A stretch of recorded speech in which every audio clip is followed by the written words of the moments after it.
Shalom everyone. Salah satu ajaran Hyper Grace adalah bahwa Tuhan Yesus telah mengampuni dosa yang kita lakukan di masa lalu, masa kini, bahkan di masa depan. Bahkan dikatakan bahwa pengampunan Tuhan adalah sebuah jaminan yang kita dapat saat kita mengakui seluruh dosa-dosa sekali untuk selamanya. Menurut ajaran Hyper Grace, pengakuan dosa tidak lagi diperlukan. Apa yang sebenarnya firman Tuhan katakan tentang pengampunan dosa masa depan? Pada edisi Voice of Pentecost kali ini, kita akan menjawab pertanyaan tersebut.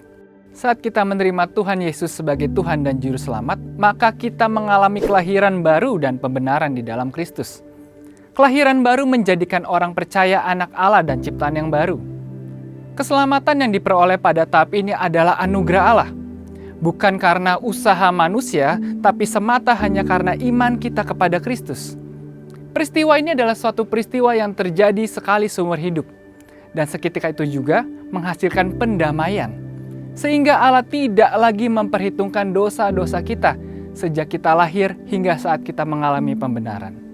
Dan kita memasuki babak baru dalam perjalanan rohani kita sebagai orang percaya yang kita kenal dengan istilah pengudusan atau sanctification.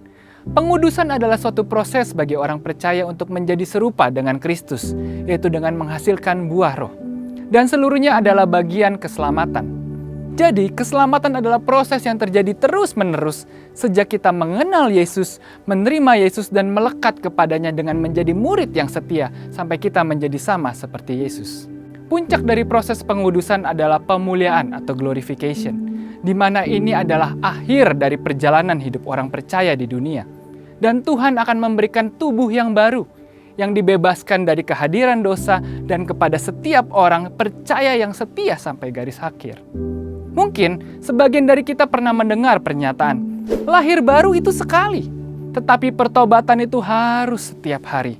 Mengapa kalau kita diselamatkan oleh kasih karunia melalui iman kepada Kristus, kita tetap harus menjadikan pertobatan sebagai gaya hidup? Tentu alasannya karena orang percaya masih dapat jatuh ke dalam dosa.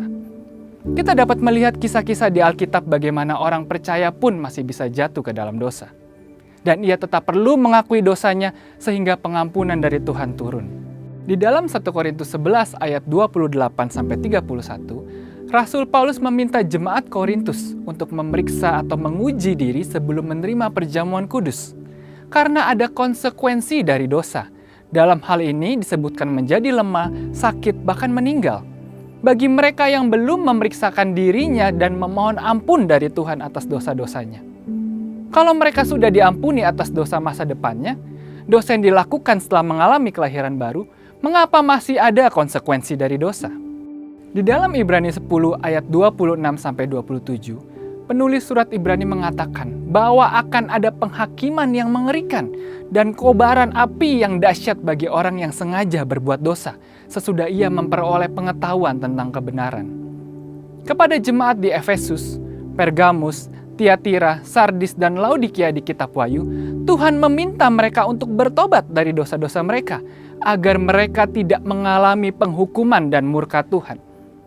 Dari contoh-contoh tadi, maka kita dapat melihat bahwa secara tersirat maupun tersurat, orang percaya tetap perlu mengakui dosa sebagai tanda penyesalan jika jatuh dalam dosa, serta bertobat dan tidak melakukan dosa itu lagi. Selain itu, tidak ada satu ayat pun di dalam Alkitab yang mengatakan bahwa dosa masa depan atau dosa yang belum dilakukan sudah diampuni oleh Tuhan. Sehingga orang percaya tidak perlu lagi bertobat dan mengakui dosanya sepanjang kehidupan rohani mereka. Pengampunan dan kasih karunia selalu tersedia bagi anak-anaknya yang sungguh-sungguh mau bertobat. Pengakuan dosa kita kepada Tuhan bukanlah usaha untuk mempermurah kasih karunia Tuhan. Akuilah dosa di hadapan Tuhan, bertobatlah sungguh-sungguh, dan kelegaan dari Tuhan akan turun kepada kita. Untuk penjelasan lebih lengkapnya dari tim teologi kami, silakan buka link yang ada di atas atau scan QR code yang tersedia. Tuhan Yesus memberkati. Jesus for everyone.